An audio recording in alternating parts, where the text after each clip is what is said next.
ஆச்சி மசாலா. எந்த சமையலும் ருசி தேடும் ரகசியம். 20 ரூபாய். ஸோ ஏன் தாவேக்கா என்னதுன்னு ஹோலி கவர்மெண்ட்டை ஏன் கொலாப்ஸ் ஆனதா என்ன? சட்டத்துக்கு உட்பட்டு இந்த அரசு ஆளணும்னு நீங்கள் சொல்லுங்கள், அது நியாயமானது. கவுந்துருன்னு ஏன் சொல்கிறீங்க? அது அந்த வார்த்தை வரக்கூடாது இல்லை? ஏன் நினைக்கக்கூடாது அப்படி? நல்ல கேள்வி. ஒரு கட்சிக்கு உரிமை இருக்க? நல்ல கேள்வி, அருமையான கேள்வி. 40 கோடி 50 கோடி கொடுத்து ஆளை இழுத்து கொலாப்ஸ் பண்ணுறதை நீங்கள் ஏற்றுக்கிறீங்களா? அப்போ இந்த ஆள் பிடிக்கிற வேலையில் ஈடுபட்டிருக்காங்கன்னு 9 பேரை போலீஸ் அரெஸ்ட் பண்ணுது சார். இதெல்லாம் குக்குடப் கேஸ் நீங்கள் சொல்ல முடியாது சார். இப்போ திமுகவை பொறுத்தவரை எக்ஸ்ட்ரா நிறைய எம்எல்ஏஸ் தேவை சார். அவ்வளோ பேர் எப்படி கொண்டு வர முடியும்? ஆக்சுவலாக அப்படி ஒரு மூவ் நடந்தது உண்மை. இது மிஷன் இம்பாசிபிள் மாதிரில இட்ஸ் மிஷன் இம்பாசிபிள். பட் அதை அட்டெம்ப்ட் பண்ணாங்க. ஏன்னா நோ கான்ஃபிடன்ஸ் மோஷனுக்கு இன்னும் 4 to 5 months வெயிட் பண்ணணும். அதனால ஸ்பீக்கரை டார்கெட் பண்ணுங்க. விஜயபாஸ்கர் 2 பேரும் பார்த்தோம்னா இன்னைக்கு கட்சியில வந்து சேர்றாங்க. நேச்சுரலா இது நடக்கும்போது என்ன எதிர்வினை ஆற்றுவாங்கன்னா குதிரை பேரம் தான் பேசுவாங்க எதிர்கட்சிகள். ஸோ அதை கவுண்டர் பண்றதுக்காக இந்த ஒரு நரேட்டிவை பில்ட் பண்றாங்க. இல்லைங்க, அப்படின்ற ஒரு பார்வை இல்லைங்க. நான் அது அப்படி ஒரு பார்வை இருக்கு, நான் மறுக்கல. 5 வருஷம் சம்பாதிப்பும் நினைச்சுதான் 10 கோடி ரூபாய் செலவழிக்கிறான். ஒரே மாசத்துல ரிசைன் பண்ணிட்டு எங்க போறான்? தாவேகா கிட்ட போறான். அப்ப நான் சிம்பிளா புரிஞ்சுக்கிறது என்னன்னா, இதை விட அங்க உனக்கு அதிகமான லாபம் இருக்கு. அப்ப அங்கேயும் ஏதோ ஒரு ட்ரேடிங் நடந்திருக்குல்ல. ஜெயிச்சது ஒரு சிம்பல், சேர்றது இன்னொரு கட்சின்றதை பார்க்கும்போது ரெசிக்னேஷன்றது மக்கள் மத்தியில தான் போய் நிற்கிறான். At least people have a choice of 1% choice or chance of rejecting தம்.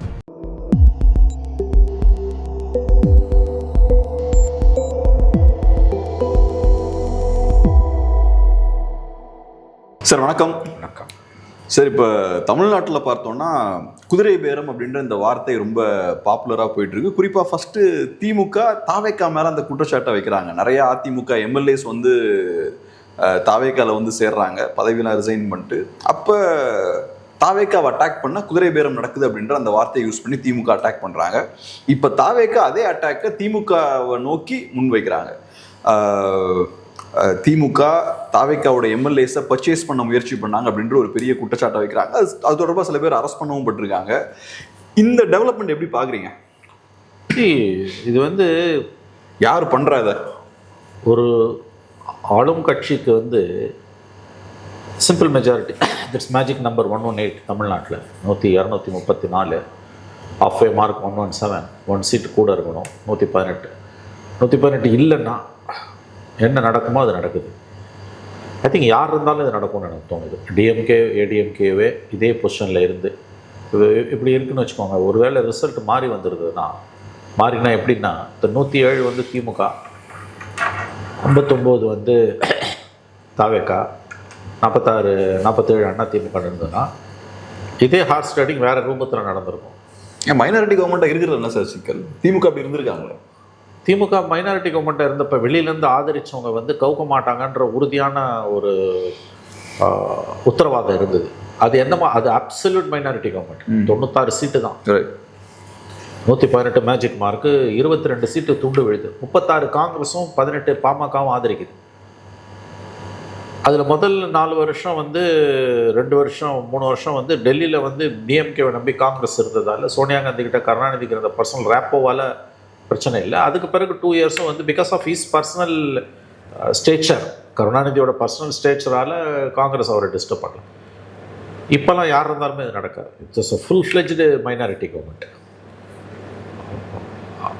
இன்னைக்கு வந்து அதோட கம்பேர் பண்ணும்போது ஜஸ்ட் 11 சீட்ஸ் தான் துண்டு விழுது உங்களுக்கு. அப்படி இருக்கும்பொழுது வந்து அதான் நான் சொல்கிறேன், இப்போ இன்றைக்கி வந்து 107 சீட்டு திமுகவும் 59 சீட்டு தாவேக்காவும் இருந்திருந்ததுன்னா இந்த 59 ரொம்ப சுலபமாக அவங்க 2/3 உடச்சி எடுத்திருப்பாங்க. ஏன்னா அவங்களுக்கு அந்த வேர்வித்தால் உண்டு. வேர்வித்தால்னும் போது it's not only money power, political க்ளவுட்டுவாங்க. ஒரு ஆள் பிடிக்கிறதுன்றது அவ்வளோ ஈஸியான விஷயம் இல்லை. சும்மா லூஸ்தனமாக போய் வந்து உங்களுக்கு வந்து சப்ஸ்டாண்டர்ட் பீப்புளை யூஸ் பண்ணி ஆள் பிடிக்கிற வேலைலாம் செய்ய மாட்டாங்க. அது தனி கலை. இப்போ இவங்க பண்ண இது வந்து இப்போ தாவேக்கா வந்து புது விதமான அப்ரோச் எடுக்கிறாங்க. ஏன்னா முதல்ல அவங்க வந்து என்ன பண்ணாங்க, 25 எம்எல்ஏ வந்து நோ கான்ஃபிடன்ஸ் மோஷனுக்கு முதல் நாள் எல்லாரையும் போய் வீட்டில் பார்த்தப்ப எடப்பாடியை பார்க்காம சிவி சண்முகத்தை போய் பார்த்தாரு விஜய். ஃபார்மர் சீஃப் மினிஸ்டர் எல்லாரையும் பார்க்கணுன்னா ஸ்டாலினையும் பார்த்தீங்கன்னா எடப்பாடியும் பார்த்துருக்கணும். சரி, கட்சி தலைவர்ன்ற முறையில் பார்த்தீங்கன்னா அன்புமணியை பார்த்தீங்க, எம்எல்ஏவே இல்லாத சீமானை பார்க்குறீங்க, 2 எம்எல்ஏ இருக்க ஐயுஎம்எல்ஏ பார்க்குறீங்க, விசிகாவை பார்க்குறீங்க, லெஃப்ட் லீடர்ஸை பார்க்குறீங்க. பட்டு எடப்பாடியை பார்க்காம அல்லது ரிபல் லீடரை போய் நீங்கள் பார்த்தீங்க. 25 47 25ன்றது 2/3 இருந்தாலும் 32வது இருக்கணும். ஆரம்பத்தில் அவங்களுக்கு அது பண்ணும்போது தெரியல, பிறகு தெரிஞ்சிடுச்சு இது வந்து டிஸ்குவாலிஃபிகேஷனை மாட்டிப்பாங்கன்னு தட் அட்டெம்ப்ட் வாஸ் ட்ராப்டு. அந்த 25 பேர் கவர்மெண்ட் ஆதரித்து ஓட்டு போட்டாங்க. அதுக்கு பிறகு டிஸ்குவாலிஃபிகேஷன் போச்சு, லெட்ரு மன்னிப்பு கிடைத்தும் தப்பிச்சிட்டாங்க. 4 பேர் ரிசைன் பண்ணாங்க. இப்போ ரெசிக்னேஷன்ற கான்செப்ட் வருது. ஒரு எம்எல்ஏ ரிசைன் பண்ணிவிட்டு போய் மக்கள்கிட்ட போகிறாங்கன்னா ஐ திங்க் அந்த மூவை வந்து nobody can prevent. Somebody is resigning, somebody is resigning. இப்போ நீங்கள் வந்து ஒரு சீட்டில் ஒரு கட்சியில் ஜெயிச்சுட்டு இன்னொரு கட்சிக்கு போகும்போது இதே வாய் என்ன பேசும், உங்களுக்கு மானஸ்தனாக இருந்தால் ரிசைன் பண்ணிட்டு போகிறான், அவன் ரிசைன் பண்ணிட்டு தான் போகிறான். அந்த ஃபார்மில் தோக்கடி. ஆனால் ஓப்பனாக போய் ஆளை தூக்குறதுன்னு இருக்குல்ல. இப்போ தாவேகா ஏடிஎம்கேவை இன்டியூஸ் பண்ணி ரெசிக்னேஷன் பண்ண வைக்கிறாங்க. இது வரைக்கும் 6 பேர் ரிசைன் பண்ணியிருக்கான். திருச்சி கிழக்கில் விஜய் ரிசைன் பண்ணதால் அது ஒரு தொகுதி, மொத்தம் 7 தொகுதி வருது. As of now 7. எலெக்ஷன் எப்போ வரும்னு தெரியல, 2-3 மாதத்துக்குள்ளே வரணுன்றாங்க. அப் டு 6 months வரைக்கும் வேக்கன்சி இருக்கலாம். எனவே அடுத்த மாதம் எண்டில் வந்து குஜராத், ஒரிசாவில் ஒரு 5-6 கான்ஸ்டுவன்சியில் அசம்பிளி பை எலெக்ஷன் வருது. பட் தமிழ்நாடு நோட்டிஃபை பண்ணல எலெக்ஷன் கமிஷன். அது என்ன பாலிடிக்ஸ் தெரியல. Of course election commission become completely வந்து உங்களுக்கு வந்து ஒரு டம்மி ஆர்கனைசேஷனாக போயிடுச்சு. அதனால் வந்து மோடி டிசிஷன் தான் எலெக்ஷன் கமிஷனோட டிசிஷன். இப்போ இந்த 7 பேர் ஒரு பக்கம் இவங்க ஆளை உடைக்கிறாங்கன்னா, நேற்று வந்த டெவலப்மெண்ட்டு இன்ட்ரெஸ்டிங்லி டிஎம்கே வந்து தாவேக்காவை உடைக்கிறாங்க அப்படின்னு 3 பேரை அரெஸ்ட் பண்ணியிருக்காங்க. அதுக்கப்புறம் இன்றைக்கி ஐ திங்க் ஒரு அரௌண்ட் 6 டோட்டலி 9 people ஒரு அரெஸ்டட் போல் வந்து. அதில் இந்த ஐடிபிஎஸ்னு ஒரு ஆர்கனைசேஷன் வச்சுருக்கவர், நம்ம எல்லாருக்கும் ஜேர்னலிஸ்ட் எல்லாருக்குமே தெரியும். அவர் ஒரு ஒப்பீனியன் போல்ஸ்லாம் எடுக்கக்கூடியவர். அவர் வந்து DMK on behalf of DMK அவர் வந்து இளையராஜான்னு ஊத்தங்கரை தாவேக்கா எம்எல்ஏ கிட்ட பேசினார். 35 கோடின்றாங்க. எந்த அளவு உண்மை ஏதுன்னு தெரியாது. இவரை மாதிரி ஆளையா டிஎம்கே யூஸ் பண்ணணும்னு தெரியாது. பட் இன்ட்ரெஸ்டிங்லி வந்து ரொம்ப முக்கியமான விஷயம், அதில் வரக்கூடிய ரிப்போர்ட்டில் on behalf of Senthil Balaji brother Ashok Kumar இவர் பேசினாருன்றாங்க. Senthil Balaji also has been listed as one of the accused. ஆள் பிடிக்கிற வேலை அப்படின்றது செந்தில் பாலாஜி நேம் வந்ததால் the story got some credibility. இந்த ஆள் பிடிக்கிறது, குதிரை பேரம் அப்படின்றது it's very very nauseating thing. அப்படி பார்த்தீங்கன்னா தமிழ்நாட்டில் முதல் முறையாக அது வந்து உங்களுக்கு இன்றைக்கி நடக்குது. நார்த்தில் ரொம்ப சகஜமாக நடக்கும். ஃபார் த ஃபஸ்ட்டு டைம் இங்கே நடக்குது. ரொம்ப பிரேசனாக நடக்குது. இதில் ரெசிக்னேஷன் பண்ணுறத ஒரு கேட்டகரியிலையும், பச்சையாக போய் நீ ஆளை தூக்குறது இன்னொரு கேட்டகரியிலையும் தான் வைக்க முடியும். இப்போ கேம் பிளான் என்ன அவங்க சொல்கிறாங்கன்னா, அந்த ப்ரெஸ் லிஸ்ட்லேயே அது இருக்குது தெளிவாக. May 13th கான்ஃபிடன்ஸ் மோஷனில் விஜய் ஜெயிச்சிட்டார். ஒன்ஸ் கவர்மெண்ட் வந்து கான்ஃபிடன்ஸ் மோஷன்லையோ அல்லது நோ கான்ஃபிடன்ஸ் மோஷன்லையோ ஐதர் ஒன் ஜெயிச்சிட்டாங்கன்னா நெக்ஸ்ட் 6 monthsக்கு நீங்கள் வந்து நோ கான்ஃபிடன்ஸ் மோஷன் மூவ் பண்ண முடியாது. அவங்களுக்கு கான்ஃபிடன்ஸ் மோஷன் மூவ் பண்ண வேண்டிய அவசியம் இல்லை அந்த 6 months. அப்படி பார்த்தா அப் டு November 12th வரைக்கும் அவங்க கான்ஃபிடன்ஸ் மோஷன் மூவ் பண்ண முடியாது. ஸோ டிஎம்கே வந்து இன்னொரு புது ஸ்ட்ராட்டஜி, இன்ட்ரெஸ்டிங் ஸ்ட்ராட்டஜி அடாப்ட் பண்ணுறாங்க. என்னென்னா வந்து ஸ்பீக்கருக்கு எதிராக நோ கான்ஃபிடன்ஸ் மோஷனை மூவ் பண்ணுறாங்க. ஸ்பீக்கருக்கு எதிராக நோ கான்ஃபிடன்ஸ் மோஷன் மூவ் பண்ணும்போது டிஎம்கேவோட 59, ஏடிஎம்கேல இந்த 4 பேர் போனால் அப்போது 43 இருந்தது. அதெல்லாம் சேர்த்தா ஒரு 103, 104 வருது. இந்த நம்பர்ஸை குறைக்கிறது. தாவேக்காவில் இருக்கக்கூடிய 107 எம்எல்ஏஸ் இருக்காங்க இல்லையா, ஸ்பீக்கரை தவிர 106. அதில் ஒரு 20 பேரை ரிசைன் பண்ண வச்சா அந்த ஸ்ட்ரென்த் கோஸ் டவுன். அப்போ ஒரு 86 தான் வருது உங்களுக்கு. அலைன்ஸ் பார்ட்னர்ஸ் எல்லாம் சேர்த்தாலுமே வந்து டிஎம்கே ஏடிஎம்கே கம்பைண்டாக மூவ் பண்ணாங்கன்னா தேவசம் தின் மெஜாரிட்டி, ஒரு வேஃபர் தின் மெஜாரிட்டியில் அந்த ஸ்பீக்கருக்கு எதிரான நோ கான்ஃபிடன்ஸ் மோஷனை வந்து வெற்றி பெற வச்சிடலான்னு ஒரு மூவ் நடந்திருக்கு. லாஜிக்கலி அது பாசிபிள். அப்படி நடந்ததுன்னா என்ன ஆகும்னு கேட்டிங்கன்னா, இந்த government no confidence motion against speaker வின்ஸ்னா government has to step down. Question of morality. So it's another way of pulling down the government. இதுதான் நடந்தது. அதுக்கு ஒரு 6 மாதம் வெயிட் பண்ணிட்டு போயிடலாங்க. முடியாது. 6 மாதம் நான் வெயிட் பண்ண முடியாது. என்னால் எனக்கு இப்போயே வேணும். சம்மந்தப்பட்டவங்களுக்கு இப்போயே வேணும். இது ப்ராக்டிக்கலாக நடந்தது உண்மை. இந்த மூவ் நடந்தது நீங்கள் சொல்கிறது இப்போ நடந்துட்டு இருக்குன்றீங்க. இந்த move people say that is still the process is on. ஆனால் கொஞ்சம் ஒரு புஷ்பேக் பண்ணியிருக்காங்க. ஏன்னா கொஞ்சம் அன்சீரியஸ் டோனில் நான் பேசுகிறேன்னா, இப்போ திமுகவை பொறுத்தளவில் எக்ஸ்ட்ரா நிறைய எம்எல்ஏஸ் தேவை சார். அவ்வளோ பேர் எப்படி கொண்டு வர முடியும்? புஷ் பண்ண முடியாது சார். அதாவது வந்து இது ரொம்ப ஹெர்குலியன் டாஸ்க். 20 எம்எல்ஏவாவது ரிசைன் பண்ணால் ஸ்ட்ரென்த் கோ டவுன் டு 86. இவங்க 2 பேருக்கும் சேர்த்து இந்த அலையன்ஸ் பார்ட்னர்ஸ் எல்லாத்தையும் சேர்த்தா இவங்களுக்கு கொஞ்சம் கூட வந்துடும். 2-3 சீட்டில் ஜெயிச்சலான்னு அவங்க பார்க்குறாங்க. ஆக்சுவலாக அப்படி ஒரு மூவ் நடந்தது உண்மை. இது மிஷன் இம்பாசிபிள் மாதிரில இருக்கு. இட்ஸ் மிஷன் இம்பாசிபிள், பட் அதை அட்டெம்ப்ட் பண்ணாங்க. ஏன்னா நோ கான்ஃபிடன்ஸ் மோஷனுக்கு இன்னும் 4 to 5 months வெயிட் பண்ணணும். அதனால ஸ்பீக்கரை டார்கெட் பண்ணுங்க. ஸ்பீக்கரை டார்கெட் பண்ணும்போது நம்பர்ஸ் உங்ககிட்ட இல்லை. ஒரு வழி என்னன்னா, நீங்கள் 15-20 பேரை ரிசைன் பண்ண வைக்கணும், அல்லது காசை கொடுத்துட்டு மோஷனில் வந்து அவங்களுக்கு வந்து நோ கான்ஃபிடன்ஸ் மோஷனுக்கு சப்போர்ட்டாக அவங்கள ஓட் பண்ண வைக்கணும்.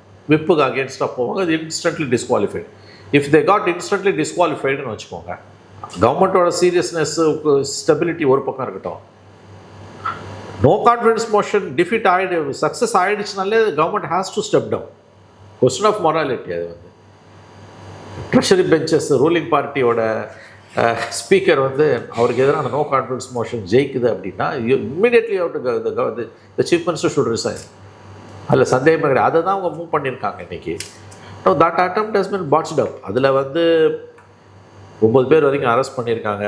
பட் இவங்களை ஏன் வந்து இதில் இன்னொரு விஷயம் என்னென்னு கேட்டிங்கன்னா வந்து, on behalf of whom the individuals இதை மூவ் பண்ணாங்க அப்படின் போது, இன்ட்ரெஸ்டிங்லி வந்து அசோக் குமார் செந்தில் பாலாஜியோட brother and Senthil Balaji, and who is Senthil Balaji and who is Ashok குமார்ன்றவங்களுக்கு தமிழ்நாடு பாலிடிக்ஸ் தெரிஞ்சவங்களுக்கு எல்லாருக்கும் நல்லா தெரியும். If it is for some other மினிஸ்டர்னா கூட வந்து இந்த ஸ்டோரிக்கு கிரெடிபிலிட்டி வந்திருக்காது. சே ஃபார் எக்ஸாம்பிள் ஒரு தங்க நர்ஸோ அல்லது வந்து ஒரு சக்கரபாணி எக்ஸ் மினிஸ்டர்ஸ் எவ்வளோ பேர் இருந்தாங்க இல்லையா, அவங்க யாரோ பண்ணியிருக்காங்க அப்படின்னா கூட வந்து people won't easily believe. When Senthil Balaji name கிரிப்ஸ்ன்னு வச்சுக்கோங்களேன், எவ்ரி திங் இஸ் ஃபைன். இதில் இன்னொரு தியரி கூட இருக்குது சார். இன்னொரு தியரி என்னென்னா, இப்போ ஆளுங்கட்சியோட எம்எல்ஏஸை எதிர்கட்சி ரிசைன் பண்ண வைக்கிறதுன்றது கஷ்டமான விஷயம். நீங்கள் சொன்ன மாதிரி கவர்மெண்ட் உங்கள் கையில் இருக்குன்னா ஸ்ட்ரென்த் ஆஃப் 1000 எலிஃபென்ட்ஸ் உங்கள் கையில் இருக்கு. ஸோ அப்படி இருக்கும்போது எதிர்கட்சியாக இருந்துக்கிட்டு ஆளுங்கட்சி எம்எல்ஏஸ்லாம் ரிசைன் பண்ண வைக்கிறதுன்றது மிஷன் இம்பாசிபிள் தான். அது ரொம்ப கஷ்டமான வேலை. நடந்தது உண்மை. ரெண்டாவது, இன்னைக்கு பார்த்தோம்னா விஜயபாஸ்கர் 2 பேரும் பார்த்தோம்னா இன்னைக்கு கட்சியில் வந்து சேர்றாங்க. நேச்சுரலாக இது நடக்கும்போது என்ன எதிர்வினை ஆற்றுவாங்கன்னா குதிரை பேரம் தான் பேசுவாங்க எதிர்கட்சிகள். ஸோ அதை கவுண்டர் பண்ணுறதுக்காக இந்த ஒரு நரேட்டிவை பில்ட் பண்ணுறாங்க. இல்லைங்க, அப்படின்னு ஒரு பார்வை இல்லைங்க. நான் அது அப்படி ஒரு பார்வை இருக்குது, நான் மறுக்கல. பட் எனக்கு தெரியும், ஆஸ் அ ஜேர்னலிஸ்ட் எனக்கு நல்லாவே தெரியும், there was an attempt, there was a botched up attempt. அது வந்து ஜேர்னலிஸ்ட் எல்லாருக்குமே தெரியுது. நான் சொல்கிறது ஃபீல்டு ஜேர்னலிஸ்ட்டுங்களுக்கும் விஷயம் தெரிஞ்சவங்களுக்கு தெரியும். People at know of things தெரியுது. நீங்கள் இன்றைக்கி கூட இப்போ சிபிஎம் செயலாளர் இவர் பேசியிருக்கார் சண்முகம். கண்டினியூஸாக ஸ்டாலின் அவர்கள் வந்து கவர்மெண்ட்டு கவுந்துரும் பேசுகிறார். அதோட தொடர்ச்சியாக இது நடந்திருக்குது. அப்போ அதோட இதை பிரித்து எப்படி பார்க்க முடியும்? நவ் தேர் வாஸ் அன் அட்டெம்ப்ட்ன்றதுக்கு வந்து அந்த ஸ்டோரிக்கு கிரெடிபிலிட்டி எப்படி கூடுது? லீடர் ஆஃப், அதாவது வந்து மெயின் அப்போசிஷன் லீடர், அஃப்கோர்ஸ் அவர் எம்எல்ஏவா இல்லாட்டி is the leader, main opposition leader அவர் தான், ஃபார்மர் சீஃப் மினிஸ்டர். அவர் வந்து கவர்மெண்ட் எந்த நேரமும் கவுந்துரும், 6 மாதத்தில் கவுந்துரும்னு அவர் 3 நாளைக்கு முன்னால் என்ன சொல்வார், any time the government will collapse, தேர்தலுக்கு தயாராகுங்கள்ன்றாரு. இல்லை, ப்ராக்டிக்கலாக நான் கேட்குற கேள்வி என்னென்னா, எதிர்கட்சியால் ஆளும் கட்சி எம்எல்ஏஸ் 20 பேரை ரிசைன் பண்ண வைக்க முடியுமா? அது முடியாதுன்னு சொல்ல முடியாது. ஏன்னா there are some inner bickerings within டிவிக்கு. மேபி 20ன்றது கூட நம்பர், அதை நான் ஒத்துக்கிறேன். பட் ஒரு ஹேண்ட்ஃபுல் ஆஃப் நம்பர்ஸ் சிங்கிள் டிஜிட்டில் வந்து தே கேன் புஷ். அதுக்கான தேவை திமுகவுக்கு இருக்குன்னு எனக்கு புரியல. இல்லை, தேவை இருக்குன்றது புரிஞ்சுக்கிறீங்க, மகிழ்ச்சி. நான் சொல்கிறது வந்து இட்ஸ் மிஷன் இம்பாசிபிள்னு லெஃப்ட் ஹேண்டில் அதை டீல் பண்ண முடியாது. அது நம்பர்ஸ் கூட 20 பேரை புஷ் பண்ணுறதுன்றது கஷ்டமான விஷயம். ஏன்னா இதெல்லாம் ரொம்ப ரொம்ப டேஞ்சரஸ் கேம். இதெல்லாமே நீங்கள் எவ்வளோ பணம் கொடுக்குறீங்க, அவ்வளோ கொடுக்குறீங்க, எங்கேருந்து பணத்தை எங்கேருந்து எப்படி மூவ் பண்ணுவீங்க, அதெல்லாம் வந்து ஒரு கவர்மெண்ட்டு செய்கிற மாதிரி அப்போசிஷனால் செய்ய முடியாது. That is correct. But they can do some மிஸ்சீவ்ஸ். சே ஃபார் எக்ஸாம்பிள் ஒரு 5-6 பேர் இதில் என்னென்னா, நீங்கள் ஒரு விஷயம் புரிஞ்சுக்கோங்க, இட்ஸ் மிஷன் இம்பாசிபிள்ன்றது அப்படி ஒதுக்கி தள்ளாதீங்க. இதில் நீங்கள் கவனிக்க வேண்டியது என்னென்னா, அவங்களோட அல்டிமேட் எய்ம் அப்போசிஷன் அச்சீவ் பண்ணுறாங்களா இல்லையான்றது கிடையாது. Even if they can make some inroads, கொஞ்சம் ஒரு சக்ஸஸ் பண்ண முடியுது, சம் இம்பேக்ட் அவங்களால ஏற்பட முடியுதுன்னு வச்சுக்கோங்களேன், image wise government will be vulnerable. இப்படி வச்சுக்கோங்களேன், நீங்கள் ஒரு 5 எம்எல்ஏ ரிசைன் பண்ணுறான்னு வச்சுக்கோங்களேன். Say for example there are 5 MLAs are quitting. Already இப்போ டிவிகேக்குள்ள among the MLAs and among the especially among MLAs ஒரு சிக்கல் என்ன ஓடிட்டுருக்குன்னா 2-3 பிரச்சனை சொல்கிறாங்க. ஒன்று வந்து இந்த மாவட்ட செயலாளர்களாக இருக்கவங்க எல்லாம் வந்து கட்சியில் ரொம்ப நாளாக இருந்தவன் எம்எல்ஏ சீட்டு கிடைக்கலன்னா அவன் வந்து ஃப்ரஸ்ட்ரேட்டடாக இருக்கான். அது ஒரு இஷ்யூ. இன்னொரு இஷ்யூ என்னென்னா, ரொம்ப நாளாக வந்து அந்த விஜய் ரசிகர் மன்றத்துலேருந்து வந்தவங்களுக்கு சீட்டு கிடைக்காம, இம்பார்ட்டன்ஸ் கிடைக்காம, கட்சி மாதிரி வந்தவங்களுக்கு சீட்டு கொடுத்தது. இப்போ புதுசாக வராங்க பாருங்கள், ஏடிஎம்கேல நிறைய பேர் வரவங்களுக்கு கிடைக்கக்கூடிய இம்பார்ட்டன்ஸு நவ் ஃப்ரஸ்ட்ரேட்டட் தேர் பெட்ட பேங்க. அதுதான் வல்னரபிள் ஃபார் டிஎம்கே. அதுதான் நான் என்ன முடிச்சிடறேன். அதை நான் என்ன சொல்கிறேன்னா, மிஷன் இம்பாசிபிள் 20 பேரையோ 15 பேர் கூட இல்லை கேப்ரியல். ஒரு உதாரணத்துக்கு நான் சொல்கிறேன், 5 பேர் அவங்களால ரிசைன் பண்ண வைக்க முடியுதில்லை. Government will survive. No confidence மோஷனில் கூட government can survive again even against the speaker. இவங்களும் சில மிஸ்டேக்ஸ் பண்ணலாம், சர்வை பண்ணிவிடுவாங்க. But image wise the government will have to face a dent. ஆனால் இப்போ என்ன ஆகும்னா சார், நீங்கள் சொன்ன மாதிரி 5 பேர் 2 பேர்னு வச்சுப்போமே, 2 எம்எல்ஏ உள்ள எடுக்கிறாங்கன்னு வச்சுப்போம், தாவேக்காவுக்குள்ள பிரச்சனை இருக்குன்ற விஷயம் வந்து எஸ்டாப்ளிஷ் ஆகும். எஸ். ஆனால் திமுக தாவேக்க மேலே இருக்கக்கூடிய அதே குற்றச்சாட்டு எடுத்து தாவேக்க திமுக மேலே வைப்பாங்கல்ல. ஸோ திமுகவோட அட்டாக்கை நியூட்ரலைஸ் ஆகிரும்ல. ஸோ அந்த ரிஸ்க் எதுக்கு எடுக்கணும்? ஒன்று கவர்மெண்ட்டை கொலாப்ஸ் பண்ண முடியாது, 2வது வெறுமனே தாவேக்காவுக்கு கெட்ட பேர் வாங்கி கொடுக்குறதுக்காக 2 பேரை கொண்டு வந்தா குதிரை பேர குற்றச்சாட்டை திமுக மேலே வச்சுருவாங்களே. அது நாங்கள் சமாளிச்சுக்கிறோன்றாங்க. எனக்கு 2 கண்ணு போனாலும் பரவாயில்ல, 1 கண்ணு உனக்கு போகணும். கவர்மெண்ட்டை வந்து ஒரு நாள் கூட சிஎம்மாக இருக்கக்கூடாது நீங்கள். சரி, இந்த ப்ராப்ளம் இஸ் திரும்ப திரும்ப திரும்ப அங்கே தான் வந்து நிற்குது. I told you 1000 times. எத்தனை தடவை நான் ரிப்பீட் பண்ணுவேன். நான் சொல்கிறேங்க, இன்றைக்கி பிரச்சனையோட ஃபண்டமெண்டல் ப்ரப்போசிஷன் ரீசன் என்னென்னா, இந்த தேர்தல் முடிவை திமுகவால் ஏற்றுக்க முடியல. இப்பையும் 2 மாதம் ஆச்சு, ஸ்டில் அவங்க டினையல் மோட்டாக தான் இருக்காங்க. இந்த தேர்தல் முடிவை அவங்க ஏற்றுக்க முடியல. அவங்க இந்த தேர்தல் டிஃப்ரெண்ட் நினைக்கிறீங்க? அவங்களுக்கு நினைக்கிறாங்க அப்படி தோக்கு இதை விட மோசமான. இன்ஃபேக்ட் நான் வந்து என்ன சொல்லுவேன்னா, this is not a bad defeat for DMK. இது ஒரு மோசமான தோல்வியே இல்லை. இது ஒன்றும் புதுசு இல்லையா? இது ஒன்றும் புதுசும் இல்லை. Not only it is not new, but also this is not a massive defeat. ஒரு டீசென்ட் டிஃபீட். இது யூ டன் வெல். 5 வருஷம் ஆண்டுட்டு 135 சீட் 59 சீட்டாக குறையிறதுன்றது it's a decent defeat. Remember 91 1 seat Rajiv படுகொலை, கட்சியாக முடிஞ்சு போச்சு. அப்புறம் 2 வருஷத்தில் வைகோ வெளில போகிறாரு, சமாதி கட்டி பால் ஊற்றிட்டானுங்க. அதுக்கப்புறம் 3 வருஷத்தில் கலைஞர் சிஎம் ஆனார். அப்படி பார்க்கும்போது வந்து 2001 96 2001 கலைஞர் ஜெயிச்சு வரும்போது எவ்வளோ 91 1 சீட்டு அவரே ரிசைன் பண்ணிடுறாரு. அப்புறம் 2 சீட்டு பை எலெக்ஷனில் வந்துடுது. அதில் 1 மதிமுக போயிடுது. பருதி மட்டும்தான் இருக்கார், ஒரு எம்எல்ஏ. 96 பவருக்கு வராரு கலைஞர். 2001 தோக்கும்போது அவருக்கு எவ்வளோ சீட்டு தெரியுமா? 32 சீட்டு தான் கலைஞர். 2006 2011 மைனாரிட்டி கவர்மெண்ட்டை ஃபுல் 5 இயர்ஸ் ரன் பண்ணிட்டு தோக்குறாரு. 96 சீட்டு. எப்போ? 2006. 2011 அவருக்கு எவ்வளோ சீட்டு தெரியுமா? 23. அப்போசிஷன் லீடர் கூட இல்லை. அவர் அப்போசிஷன் லீடராக வரணும்னா 24 சீட்ஸ் வேணும். விஜயகாந்த் தான் அப்போசிஷன் லீடர். ஸோ 2001 2011 கம்பேர் பண்ணும்போது திஸ் அ குட் பர்ஃபார்மன்ஸ். 59 சீட்டுன்றது வந்து இட்ஸ் அ டீசென்ட் பர்ஃபார்மன்ஸ். ஆனால் முடிவை ஏற்றுக்கல. ஏதோ 2 விஷயம். ஒன்று, ஸ்டாலினே தோத்துட்டாரு. இன்னொன்று, நாங்கள் தோக்கவே மாட்டோம்னு அவங்க நினச்சிட்டாங்க. 2001 2011 டிஃபீட்டுக்கு கருணாநிதி தயாராகிட்டார் மனசளவில். இவர் தயாராகல Stalin. This is a dangerous game. It could go either way. Election போயிட்டா இது எக்ஸாம் எழுதுகிற மாதிரிங்க. நீங்கள் ஃபெயிலும் ஆகலாம், பாஸ் ஆகலாம். சார், இப்போ நீங்கள் சொன்ன இந்த குற்றச்சாட்டு நிறைய பேர் வைக்கிறாங்க. ஈவன் இப்போ சண்முகம் அவர்கள் கூட இப்போ சொன்னார்னு நினைக்கிறேன் இதே குற்றச்சாட்டு. இன்னைக்கு சொல்லியிருக்காரு. எதை பேஸ் பண்ணி இந்த குற்றச்சாட்டு வைக்கிறீங்க? அவங்க ஒன்றும் சொல்லலை, எங்களால் இந்த தோல்வியை ஏற்றுக்க முடியலன்னா அவங்க சொல்ல. சார், வாயால் சொல்ல வேணாம் சார், வாயால் சொல்ல வேணாம் சார். அவருடைய அன்ஃபார்ச்சுனேட்லி ஸ்டாலின் அவர்கள் மிக மிக மூத்த அரசியல் தலைவர்களில் ஒருவர். எமர்ஜென்சியோட 51வது ஆண்டு நிறைவு நம்ம கடந்த மாதம் அனுசரித்தோம். எமர்ஜென்சியில் அவசர நிலை காலத்தில் அரசியல் கைதியாக சிறைக்கு போனால் இன்றைக்கி ஆக்டிவாக இருக்கக்கூடிய ரொம்ப ரொம்ப விரல் வெட்டு எண்ணக்கூடிய maybe the only politician in India. அவர் வந்து இந்த தோல்விக்கு பிறகு அவருடைய பேச்சுக்கள் எல்லாத்தையும் நீங்கள் பார்த்தீங்கனாலே உங்களுக்கு தெரியுது. வாயால் சொல்லணும்னு அவசியம் இல்லைங்க. அவங்களோட நடவடிக்கைகள் கடந்த காலங்களில் தோத்தப்போ அவங்க இப்படி பிஹேவ் பண்ணதில்லை. நான் திரும்பவும் சொல்லேன், this is not a bad.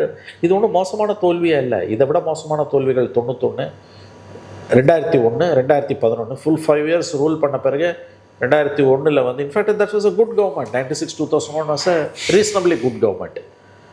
32 seat தான் ஜெயிச்சார் Karunanidhi. 2006 11 it was one of the worst governments.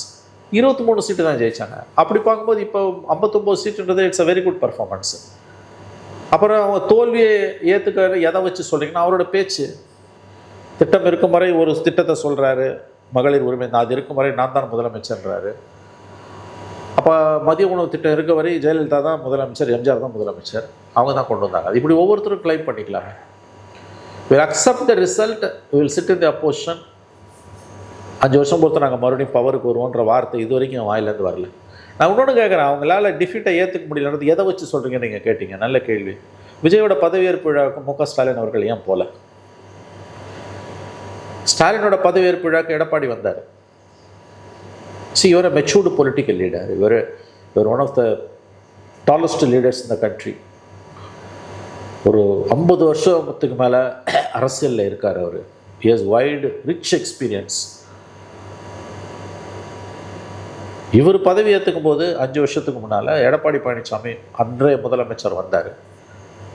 இப்போ விஜய் வரும்போது ஏன் போத் ஸ்டாலினும் போல எடப்பாடியும் போல? இன்ஃபேக்ட் ப்ராப்பர் இன்விடேஷன்ஸ் வேர் எக்ஸ்டெண்டட். அவர் தானே சிஎம், அந்த பதவி ஏற்றுக்கிற வரைக்கும் அவர் தானே, ஸ்டாலின் தானே சிஎம். ஏன் போல அவர்? அங்கேருந்து வருது பிரச்சனை. அதன் பிறகு இன்னைக்கு வரைக்கும் புதுசு இல்லையே.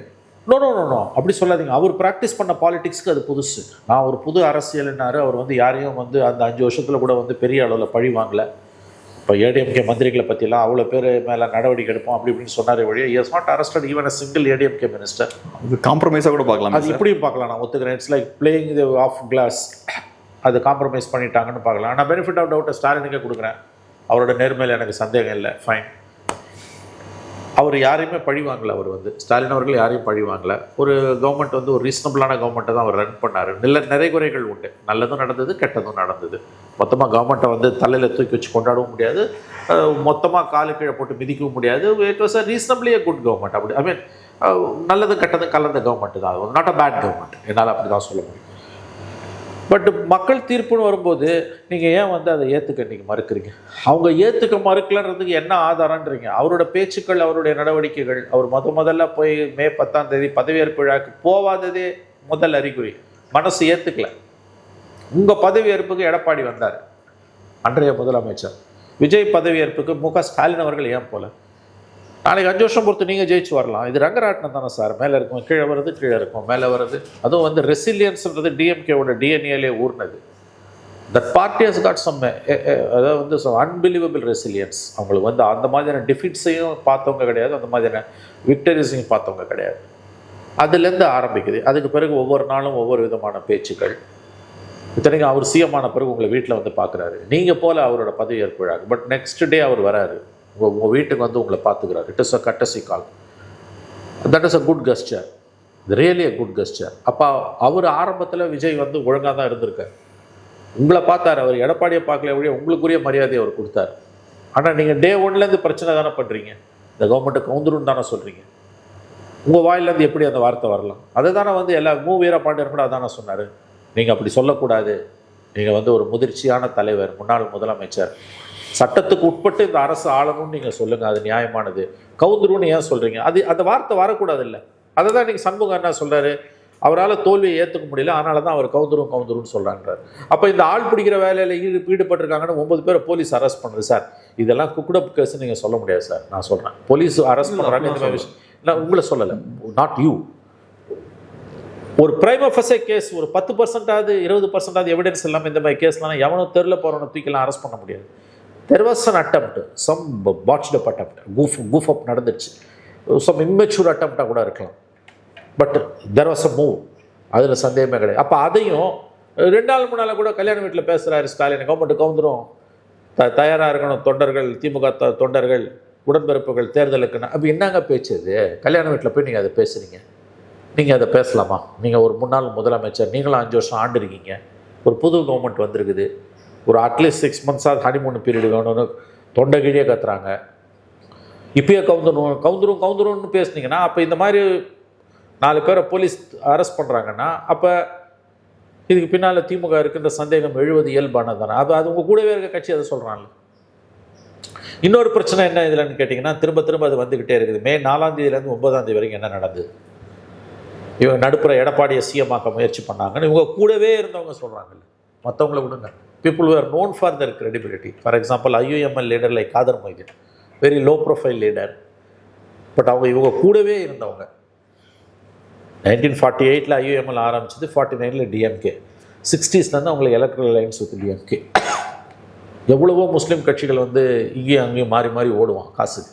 இங்கே போட்டி கொடுத்தா இங்கே இருப்பான், அங்கே போட்டி கொடுத்தா அங்கே ஓடுவான். ஜெயலலிதா கிட்ட இருப்பான், கருணாநிதி கிட்ட இருப்பான், மறுபடியும் திமுக வருவான், மறுபடியும் அண்ணா திமுக.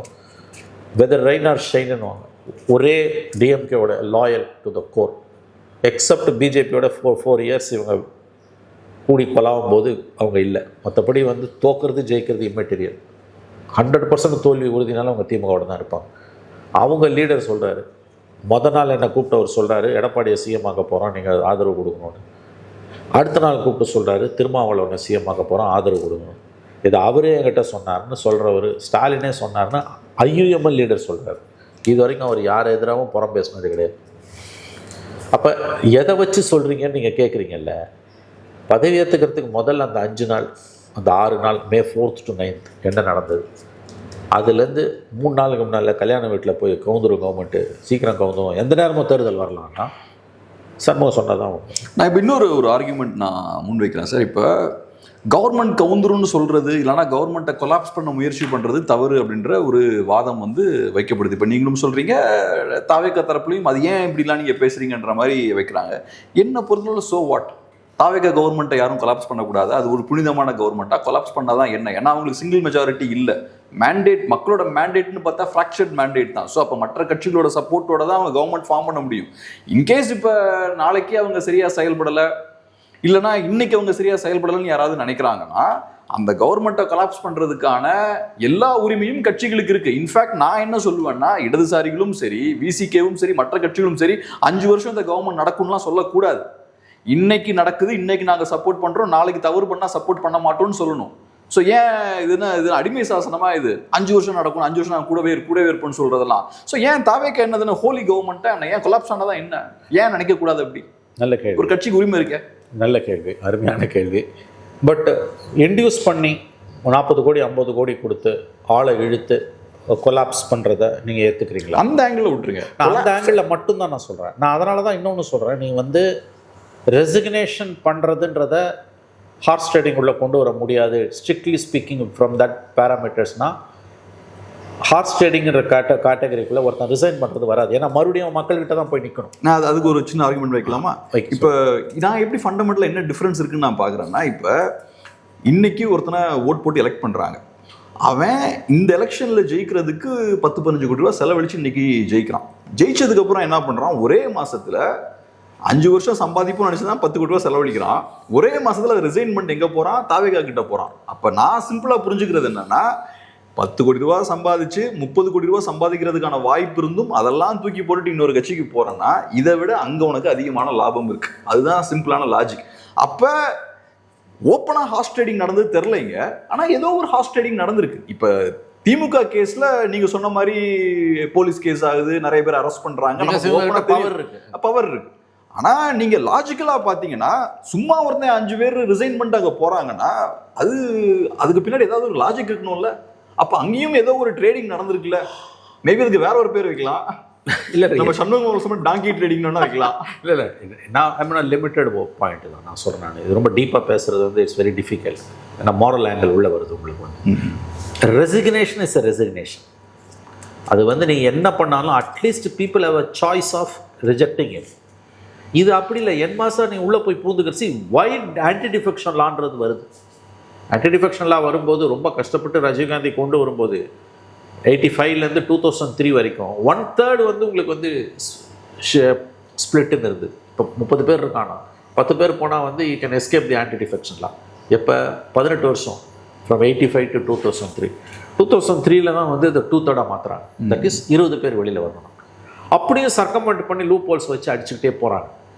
ஃபைனலி வந்து உங்களுக்கு 2023 மே சிவசேனா ஜட்ஜ்மெண்ட்டில் ஜஸ்டிஸ் சந்திரசூட் 5 ஜட்ஜ் பெஞ்சு 2/3 இருந்தாலும் பத்தாது. நம்ம எல்லாரும் தப்பாக பேசுகிறோம். 2/3 இப்போ 25 பேர் 47ல் 25 வந்தது. நான் கூட சொன்னேன் 32 இருந்துன்னா தப்பிச்சிருப்பாங்க. 32 இருந்தாலும் தப்ப முடியாதுன்றதான் அந்த ஜட்ஜ்மெண்ட்டு.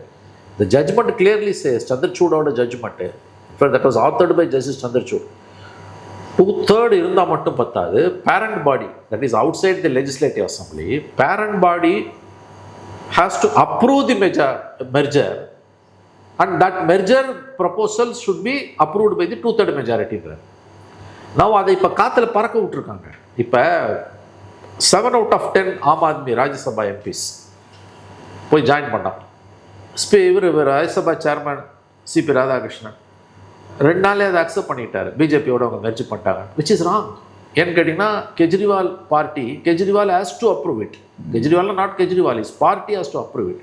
பண்ணலை. அப்போ காற்றுல பறக்க விடுறீங்க நீங்கள் வந்து. இப்போ அந்த ப்ரப்போசிஷனோடலாம் நீங்கள் பார்க்கும்போது தட் இஸ் 2/3 இருந்தாலும் 1/3 இருந்தாலும் ஜெயிச்சது ஒரு சிம்பல், சேர்றது இன்னொரு கட்சின்றதை பார்க்கும்போது ரெசிக்னேஷன்றது மக்கள் மத்தியில் தான் போய் நிற்கிறான். At least people have a choice of 1% choice or chance of rejecting them. அந்த விதத்தில் வந்து நீங்கள் வந்து ரெசிக்னேஷனையும் கன்வென்ஷனலாக நீங்கள் பார்க்கக்கூடிய ஹார்ஸ் ட்ரேடிங், இங்கேருந்து அங்கே ஓடுறது 1/3 2/3 3/4 அதையும் ஒப்பிட முடியாதுன்றது என்னோட point. This is a nauseating thing. ஆனால் டிவிகே எம்எல்ஏவும் ரிசைன் பண்ணால் மக்களை தான் போய் பார்க்கணும், கண்டிப்பாக போய் பார்க்கணும். அப்போ அது எல்லாம் ஒன்று தானே, எல்லாமே எப்படி டிஃப்ரெண்ட் நினைக்கிறீங்க? இல்லை இப்போ நான் சொல்கிறது உங்களுக்கு புரியல. இவங்க வந்து காசை கொடுத்து அவனை ஓட்டு போட வச்சு ஸ்பீக்கருக்கு எதிராக இப்போதைக்கு மைனஸ் பண்ணவங்க அவ்வளோதான். மைனஸ் பண்ணணும். மைனஸ் பண்ணுறதுனா நீ வந்து அப்போ அவங்களுக்கு எம்எல்ஏ இருக்கக்கூடாது, எம்எல்ஏவே இருக்கக்கூடாது. டிவிகே எம்எல்ஏ வந்து துடை வாங்கின்னு ரிசைன் பண்ணிட்டு போகிறான்னா ஹார்ஸ் ட்ரேடிங் கிடையாது தான் அதுவும் என்னை பொறுத்த வரைக்கும். ஆனால் நீ உள்ளே போய் விப்புக்கு எதிராக ஓட்டு போட்டிங்கன்னா ஹார்ஸ் ட்ரேடிங் பண்ணாங்க. த மினிட் யுவர் ரிசைன்னா யுவர் ரிசைன். அந்த அந்த ஆப்பர்ச்சுனிட்டியை யாருக்கிட்டதுமே நம்ம பறிக்க முடியாதுன்ற நீங்கள் உங்கள் டெமோக்ரஸின்றது அந்த அளவுக்கு ஷார்ப்பண்டாக இருக்கணும். எனவே this is a very very ugly thing Gabriel. இது வந்து கண்டிப்பாக தாவேக்காக்கு ஒரு கெட்ட பேர் தான். This destroys their image, so called image. இதில் வந்து நான் தூய சக்தின்னு சொல்லிக்கிட்டு இப்போ நீங்கள் கூட வந்து சேர்க்குறவங்கெல்லாம் வந்து நம்ம ஏற்கனவே அந்த வீடியோலையும் பேசணும். நம்ம இப்போ பர்சன் லைக் விஜயபாஸ்கரை நீங்கள் சேர்த்துக்கிறீங்கன்னா யூ லூஸ் யுவர் கிரெடிபிலிட்டி. அந்த பக்கம் அவங்க வந்து ஒரு பாட்ஸ்டப் அட்டம்ப்டை பண்ணிட்டாங்க டிஎம்கேலேருந்து. இனிமேல் அது பண்ண முடியாது. இனிமேல் ஆள் பிடிக்கிறதுக்கு பயப்படுவான், ஏன்னா போலீஸ் உள்ளே வந்துடுச்சு, பணத்தை எடுக்கிறது. அப்புறம் 2-3 மினிஸ்டர்ஸ் வேறு டிவிஎஸ்சி ராக்கெட்டில் டிவிஎஸ்சி ரேடாரில் இருக்காங்க. ஏவாவேலு நாளைக்கு போய் ஸ்டாப்பியர் சம்மன்ஸ் கொடுத்துருக்காங்க. யாரெல்லாம் மணி பேக்ஸோ அந்த கவர்மெண்ட்டில் they were one way or other targeted. இது வந்து ரொம்ப ரொம்ப ரொம்ப ஆக்வர்டான விஷயம். ரெசிக்னேஷன் வந்து டிஃப்ரெண்ட்டு நான் சொல்கிறதால don't think that I am accepting it. இது நாசியேட்டிங் திங் தான். ஒரு மெஜாரிட்டி இல்லாத கவர்மெண்ட்டுக்கு என்னெல்லாம் நடக்குமோ அது இப்போ நடந்துட்டு இருக்கு. அவ்வளோ கடைசியாக சார், இப்போ நான் பார்த்த அளவில் நீங்கள் சொன்னீங்களா அந்த ஒரு மிஸ்டர் கிளீன் இமேஜ் வந்து உடஞ்சிட்டு இருக்கு தாவேக்காவுக்குன்னு. அப்சல்யூட்லி உடஞ்சிட்டு இருக்கு. ஆனால் அவங்க ரொம்ப ப்ராக்டிக்கலாக இருக்காங்க. அந்த இமேஜ் எல்லாம் தமிழ்நாடு பொலிட்டிக்ஸ்ல கட்டி காக்கலாம் முடியாது. அதை கட்டி காக்க முயற்சி பண்றதும் பிரயோஜனம் இல்லைன்றது அவங்களுக்கு கிளியரா தெரியுது. அவங்க ஜெயிக்கிறதுக்கு முன்னாடி வரைக்கும் தான் தூய சக்தி எல்லாம் பேசிட்டு இருந்தாங்க. ஜெயிச்சதுக்கு அப்புறம் நாங்க தான் உண்மையான அதிமுகன்னு சொல்லிட்டாங்க. அவ்வளவுதான். ஸோ அதுலயே தூய சக்தி எல்லாம் கிடையாது, நாங்க just another AIADMK but better அதிமுகவா இருப்போம் அப்படின்றதான் பாயிண்ட். ஸோ அவங்க கொஞ்சம் ப்ராக்டிக்கலா தான் போற மாதிரி தெரியுது இதை பார்க்கும்போது. அது கரெக்ட், அதில் நான் ஒத்துக்கிறேன். நான் வந்து power succeeds, power corrupts, absolute power corrupts absolutely. நீங்கள் 2 மாதம் உட்காந்ததையோ பவரை டேஸ்ட் பண்ணிட்டீங்க. அவங்க நான் தான் ஏடிஎம்கேன்னு இப்போ தெளிவாக ஒன்று தெரியுதுங்க. ஏடிஎம்கே காலியாகி போய்கிட்டே இருக்குது. அது பின்னாலேருந்து பிஜேபி இயக்குதா அல்லது ஆன் இட்ஸ் ஓன் ஏடிஎம்கேவோட சிஸ்டமே வந்து பவர் இல்லாமல் அவங்களால இருக்க முடியாது. பிஜேபிக்கு லாபம் இருக்குது, அதில் பெரிய அளவில் லாபம். ஏன்னா வந்து any political instability is good for BJP. அவங்க ஸ்ட்ராங்காக இல்லாத ஸ்டேட்ஸில் தேர் என்ஜாயிங் இட். அடிச்சுக்கோங்க, யார் வேணால் அடிச்சுக்கோங்க, எப்படி வேணால் அடிச்சுக்கோங்க. நீ அவன் ஆளை உடைக்கிறதையும் அவன் உண்டை உடைக்கிறான், இப்படி ஹார்ஸ் ட்ரேடிங், டாங்கி ட்ரேடிங், எந்த ட்ரேடிங் வேணால் வச்சுக்கோங்க, எங்களுக்கு ஒன்றும் இது கிடையாது. வேறு என்ஜாயிங். அது இல்லாமல் இங்கே இருக்க ரூலிங் பார்ட்டி வந்து பிஜேபி ஒன்றும் பெருசாக எதிர்க்கிற மாதிரி இல்லை. அவங்க ஸ்கீம்ஸ் எல்லாம் இங்கே கடன்னு கிளியர் ஆகிட்டு இருக்குது. டிஎம்கே கவர்மெண்ட்டில் கிளியர் பண்ண ஸ்கீம்ஸ் எல்லாம் அப்படியே இவங்களும் முன்னால் எடுத்துகிட்டு போகிறாங்க. அட்மினிஸ்ட்ரேட்டிவ்லி பிஜேபி இப்போ கவர்மெண்ட்டோட அல்லது பிஜேபி கவர்மெண்ட்டோட பாலிசிஸோட இன்னும் ரொம்ப ஓப்பனாக சொன்னால் அதானியோட பிஸ்னஸ் இன்ட்ரெஸ்ட்டுக்கு எதிராலாம் பெருசாக இங்கே எதுவும் இது வரைக்கும் நடந்த மாதிரி தெரியல.